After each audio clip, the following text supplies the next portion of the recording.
എല്ലാവർക്കും സ്വാഗതം. ഈ റിവ്യൂ ഇഷ്ടപ്പെടുവാണെങ്കിൽ ഒന്ന് ലൈക്ക് ചെയ്തും സബ്സ്ക്രൈബ് ചെയ്തും സപ്പോർട്ട് ചെയ്യണേ. അപ്പോൾ നന്ദുവിനും എനിക്കും ആകെ ടെൻഷനാണ്, എങ്ങനെ പുറത്ത് പോകുമെന്ന് അറിയത്തില്ല. അപ്പം നന്ദു പറയുന്നുണ്ട്, എടാ എന്നെ ടെൻഷൻ അടിപ്പിച്ച് കൊല്ലാൻ വേണ്ടിയാണ് നീ ഇങ്ങോട്ട് വന്നേക്കുന്നത് എന്നൊക്കെ ചോദിക്കുന്നുണ്ട്. അന്നേരം അനി പറയുവാണ്, അങ്ങ് കണ്ടുപിടിക്കുവാണെങ്കിൽ കണ്ടുപിടിക്കട്ടെ എന്ന്. അന്നേരം നന്ദു, എടാ അത് ഏറ്റവും കൂടുതൽ ബാധിക്കുന്ന എന്നെയാണ്, നീ അങ്ങനെയൊന്നും പറയല്ലേ എന്ന് പറയും. അന്നേരം അനി പറയുവാണ്, എനിക്കും ടെൻഷൻ ഉണ്ടായിരുന്നു, അതിപ്പോഴാണ് എനിക്കൊന്ന് റിലാക്സ് ആയത്, എനിക്കിപ്പോൾ കുഴപ്പമില്ല എന്ന് പറയുമ്പോൾ, നീ എന്നതാ ഉദ്ദേശിക്കുന്നത്, ഇന്ന് മൊത്തം ഈ കട്ടിനടിയിൽ അല്ലെങ്കിൽ ഈ റൂമിൽ കഴിയാൻ പറ്റുമെന്ന് എനിക്ക് തോന്നുന്നുണ്ടോ, അച്ഛനും അമ്മയും കൂടി ഇങ്ങോട്ട് വന്നു കഴിഞ്ഞാൽ എന്ത് ചെയ്യും എന്നൊക്കെ ചോദിക്കുവാണ്. നല്ല ടെൻഷനില്ല നന്ദു. ഈ സമയം ഗോവിന്ദൻ വീടിന് ചുറ്റുമോ അതിലൂടെ എല്ലാം നോക്കിയിട്ട് വന്നിട്ട് ആരും കണ്ടില്ല എന്ന് പറയുവാണ്. അന്നേരം കനക പറയുന്നുണ്ട്, ശബ്ദം കേട്ടത് വല്ല തേങ്ങയോ വല്ലതും വീണതായിരിക്കും, രാത്രിയിൽ അങ്ങനെ എന്തെങ്കിലും വീണാലും വല്ലവരും ചാടി വരുന്നതൊക്കെ ആയിട്ട് നമുക്ക് തോന്നും ടെൻഷൻ ഉള്ളത് കൊണ്ട് എന്നൊക്കെ പറയുമ്പം ഗോവിന്ദൻ പറയുന്നുണ്ട്, ഒരാൾ ചാടി ഇറങ്ങുന്നത് പോലെ ഒരു ശബ്ദം ഞാൻ ശരിക്കും കേട്ടതാണ്, വേറെ ഒന്നും കൊണ്ടല്ല, മോളെ കൊല്ലാൻ നോക്കിയിട്ട് അത് നടന്നില്ലല്ലോ, അതിൻ്റെ പേരിൽ ദേഷ്യം പിടിച്ച് നടക്കുമായിരിക്കും ആ ശത്രുക്കൾ, അവരെ വല്ലവരും ആണോ എന്ന അതിൻ്റെ പേടി എന്നൊക്കെ പറയും. ഏതായാലും ഒന്നുകൂടി അവിടെയൊക്കെ നോക്കിയിട്ട് അവർ തിരിച്ചു കയറി പോരുക. അന്നേരം ഗോവിന്ദൻ കനയോട് ചോദിക്കുന്നുണ്ട്, നീ എന്ത് ഈ വാതിൽ തുറന്നിട്ടിട്ട് അവിടെ വന്ന് നിന്നേ, ഈ വാതിൽ അടച്ചിട്ടിട്ട് വരണ്ടായിരുന്നു എന്ന് ചോദിക്കുമ്പം, അതിന് ഞാൻ ഇവിടെ തന്നെ നിൽപ്പില്ലായിരുന്നോ, പിന്നെ എന്താ പ്രശ്നം എന്ന് ചോദിക്കുമ്പം, നിൻ്റെ പുറകെ കൂടെ ആരെങ്കിലും വീടിനുള്ളിൽ കയറിയിട്ടുണ്ടെങ്കിൽ എന്ത് ചെയ്യും എന്ന് ചോദിക്കുക. അന്നേരം കനക പറയുന്നുണ്ട്, അങ്ങനെയൊന്നും ഇല്ലെന്ന്, ഇങ്ങനെയൊക്കെ ചിന്തിച്ചാൽ എങ്ങനെയാണ്, ഗോവിന്ദേട്ടൻ വായെന്ന് പറഞ്ഞാൽ രണ്ടുപേരുടെ വീടിനകത്തേക്ക് കയറി പോവാണ്. ഈ സമയം നന്ദും അനിയും നല്ല ടെൻഷനില്ല. അനി പയ്യെ വാതിൽ തുറന്ന് നോക്കുന്നുണ്ട് കേട്ടോ, ഇവർ ഫ്രണ്ടിലെ ഡോർ അടയ്ക്കുന്ന ശബ്ദം കേട്ടപ്പം എങ്ങോട്ടാണ് വരുന്നതെന്ന് അറിയണമല്ലോ. അന്നേരം നോക്കിയിട്ട് അനി പറയുന്നുണ്ട്, അവരിങ്ങോട്ടാണ് വരുന്നതെന്ന് തോന്നുന്നത്, എന്ത് ചെയ്യും എന്ന് ചോദിക്കുമ്പം നന്ദു പറയുന്നുണ്ട്, അവർ വരുമ്പോൾ നിന്നെ കണ്ടിട്ടുണ്ടെങ്കിൽ ആകെ പ്രശ്നമാകും, ഇവിടെ എവിടെയെങ്കിലും നീ ഒളിക്കണം എന്ന് പറയും. അപ്പോഴത്തേക്കും അനി അവിടുത്തെ കട്ടിൻ്റെ അടിയിൽ കയറി ഒളിക്കുവേ. ഈ സമയം ഗോവിന്ദനും കനകയും കൂടെ റൂമിലേക്ക് വരും.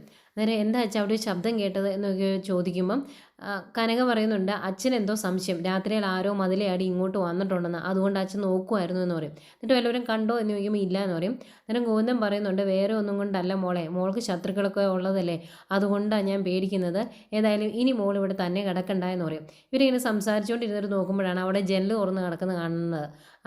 അനി വന്നപ്പോൾ തുറന്നിട്ടതാണ്. അന്നേരം ഇതാരെയും തുറന്നിട്ടത് എന്ന് ചോദിക്കുമ്പോൾ, അയ്യോ അത് ആരാന്ന് അറിയത്തില്ലല്ലോ എന്ന് നന്ദു പറയും. അന്നേരം കനക പറയുന്നുണ്ട്, അത് ഞാൻ അടച്ചതാണെന്ന് എനിക്ക് തോന്നുന്നത്, പിന്നെ ആരാ തുറന്നിട്ടേ എന്നൊക്കെ ചോദിക്കുക.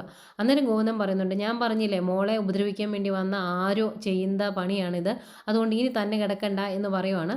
അന്നേരം നന്ദു പറയും, വേണ്ട അച്ഛാ, അച്ഛൻ്റെ എന്തെങ്കിലും അസുഖം വന്നാലോ രാത്രിയിൽ, അമ്മ അച്ഛൻ്റെ കൂടെ കിടന്നോട്ടെ, എനിക്ക് കുഴപ്പമൊന്നും ഇല്ല എന്ന് പറയുമ്പം, എൻ്റെ കാര്യം അവിടെ നിൽക്കട്ടെ, ഇപ്പം മോളുടെ കാര്യത്തിനാണ് പ്രാധാന്യം കൊടുക്കേണ്ടത്, അതുകൊണ്ട് കനക നീ ഈ റൂമിൽ തന്നെ കിടന്നാൽ മതി എന്ന് പറയുവാണ്. അന്നേരം കനകയും ചോദിക്കുന്നുണ്ട്, ഞാനിവിടെ കിടന്ന് എന്തെങ്കിലും കുഴപ്പമുണ്ടോ എന്ന്. അന്നേരം നന്ദു പറയും, കുഴപ്പമുള്ളത് കൊണ്ടല്ല, അച്ഛനെ തന്നെ കിടത്തണ്ടല്ലോ എന്നോർത്ത് പറഞ്ഞതാന്ന് പറയും. ഗോവിന്ദൻ പറയും, സാരമില്ല, മോളുടെ കൂടെ തന്നെ കിടന്നു നീ, അതിനകത്ത് മാറ്റമൊന്നും ഇല്ല എന്ന് പറയും. ഗോവിന്ദൻ റൂമിലേക്ക് പോകുന്നു. അതുപോലെ കനകയും കയറി കട്ടിലേക്ക് കിടക്കുവാണ്. ഈ സമയം മൊത്തം നന്ദുവിന് ഭയങ്കര ടെൻഷനാണ്, ഇനി എങ്ങനെ അനിയെ ഒന്ന് പുറത്താക്കും, അവന് പുറത്തേക്ക് ഇറങ്ങി പോയാലേ രക്ഷപ്പെടാൻ പറ്റത്തുള്ളൂ.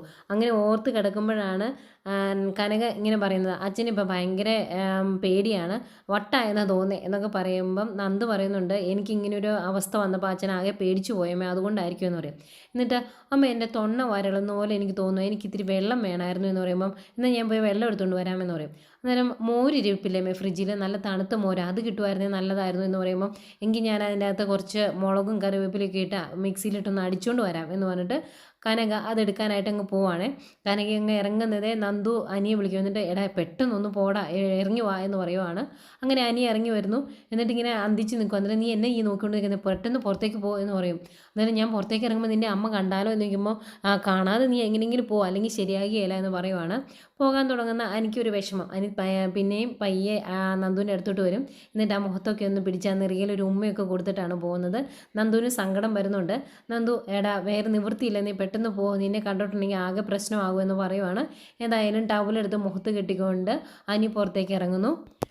അനി വാതിലിൻ്റെ പുറത്തേക്ക് ഇറങ്ങി ഇങ്ങ് നടന്നു വരാൻ തുടങ്ങുമ്പോഴാണ് കനക അവിടെ മിക്സിയിൽ മോരടിക്കുന്നതിനിടയ്ക്ക് അനിയെ കാണുവാണ് കേട്ടോ. അവിടെ ആരോ നിൽപ്പുണ്ടല്ലോ എന്നൊക്കെ ഇങ്ങനെ നോക്കിയിട്ട് ആരാ എന്ന് ചോദിച്ചുകൊണ്ട് അങ്ങോട്ട് വരുന്നു. അന്തേക്ക് അനി പുറത്തേക്ക് ഇറങ്ങി ഓടുന്നു. അയ്യോ കള്ളൻ കള്ളൻ ഗോവിന്ദേട്ടാ ഓടി വാ എന്നൊക്കെ പറഞ്ഞ് കനകയും പുറകെ ഓടി ചെല്ലുന്നുണ്ട്. അനി പെട്ടെന്ന് വാതിൽ തുറന്ന് പുറത്തേക്ക് ഇറങ്ങി ഓടി രക്ഷപ്പെടും കേട്ടോ. അന്തേക്കും ഗോവിന്ദനും ചാടി എഴുന്നേറ്റ് വരും. എന്നിട്ട് എന്താണെന്ന് ചോദിക്കുകയാണ്. അന്നേരം റൂമിലിരിക്കുന്ന നന്ദുവിനാകെ ടെൻഷനാണ്, പിടിച്ചിട്ടുണ്ടെങ്കിൽ എന്നാ ചെയ്യും, നന്ദുവിനെ എഴുന്നേറ്റ് വരാനും പറ്റുന്നില്ല. ഏതായാലും നന്ദു അവിടെ ടെൻഷൻ അടിച്ചിരിക്കുന്നു. ഏതായാലും ഗോവിന്ദനും പുറത്തേക്ക് ഇറങ്ങി വന്ന് നോക്കുകയൊക്കെ ചെയ്യുമ്പോൾ ഇവരുടെ ബഹളം കേട്ട് അടുത്തുള്ള 2-3 പേര് വരും. എന്താ സംഭവിച്ചത് എന്ന് ചോദിക്കുകയാണ്. അന്നേരം അവർ പറയുന്നുണ്ട്, കുറച്ച് മുമ്പ് ആ ഒരു കോമ്പൗണ്ടിൽ മതിലിയാടി വന്നിട്ടുണ്ടെന്ന് എനിക്ക് തോന്നിയായിരുന്നു, ഞാനൊന്ന് ഇറങ്ങി നോക്കിയിട്ട് പോയതാ, ഇപ്പോൾ അവൻ പരിക്കകത്തുനിന്ന് ഇറങ്ങി ഓടിപ്പോയി എന്നൊക്കെ പറയുവാണ്. അന്നേരം അവർ ചോദിക്കുന്നുണ്ട്, ആ കൊച്ചിനെ ആരാണ്ടോ കൊല്ലാൻ നോക്കിയതല്ലായിരുന്നോ, ഇനി അവരുടെ ആൾക്കാർ വല്ലതും ആയിരിക്കും അല്ലേ എന്ന് ചോദിക്കുമ്പോൾ അതേ ആയിരിക്കും എന്നൊക്കെ ഗോവിന്ദനും പറയുന്നുണ്ട്. പിന്നെ നന്ദുവിൻ്റെ എടുത്തുചാട്ടത്തെ പറ്റിയൊക്കെ അവരിങ്ങനെ സംസാരിക്കുന്നുണ്ട്. ഏതായാലും അയാൾ പോയല്ലോ, നിങ്ങൾ പോയി കിടന്നു എന്ന് പറഞ്ഞിട്ട് കനകയും ഗോവിന്ദനും കയറി പോരുക. അന്നേരം അയൽക്കാർ തമ്മിൽ സംസാരിക്കുവാണ്, പെൺപിള്ളേർ കുറച്ച് ഒതുങ്ങണം, അല്ലെങ്കിൽ ഇതുപോലെ പ്രശ്നങ്ങളൊക്കെ വരുമെന്ന്. ഏതായാലും അവരും അങ്ങ് പോകുന്നു. തിരിച്ചു കയറി വരുന്ന ഗോവിന്ദൻ വീടിന് ചുറ്റും ഒന്ന് നോക്കിയിട്ട് വരാമെന്ന് പറയുമ്പം കനക പറയും, രാത്രിയിൽ അങ്ങനെ നോക്കുകയൊന്നും വേണ്ട, അകത്തേക്ക് കയറി പോരെ എന്ന് പറയും. അങ്ങനെ അവരകത്തേക്ക് കയറി പോയിരുന്നു. എന്നിട്ട് നന്ദുവിനുള്ള മോരൊക്കെ അടിച്ചെടുത്തുകൊണ്ട് റൂമിലോട്ട് ചെല്ലുവാണ്. ഈ സമയം നന്ദു ആകെ ടെൻഷനിലാണ്. വന്നു കഴിയുമ്പോൾ എന്നെ അമ്മ ശബ്ദം കേട്ടെ, വന്ന ആളെ നിങ്ങൾ കണ്ടോ, തിരിച്ചറിഞ്ഞോ എന്നൊക്കെ ചോദിക്കുമ്പോൾ അയാൾ മുഖത്ത് എന്തോ കെട്ടിയിട്ടുണ്ടായിരുന്നു ടവലോ എന്തോ, അതുകൊണ്ട് തിരിച്ചറിയാൻ പറ്റിയിട്ടില്ല. ഏതായാലും ഇറങ്ങി പുറത്തേക്ക് ഓടി രക്ഷപ്പെട്ടു, പിടിക്കാനൊന്നും പറ്റിയില്ല എന്ന് പറയുമ്പോൾ നന്ദുവിന് ഭയങ്കര സമാധാനമാണ്.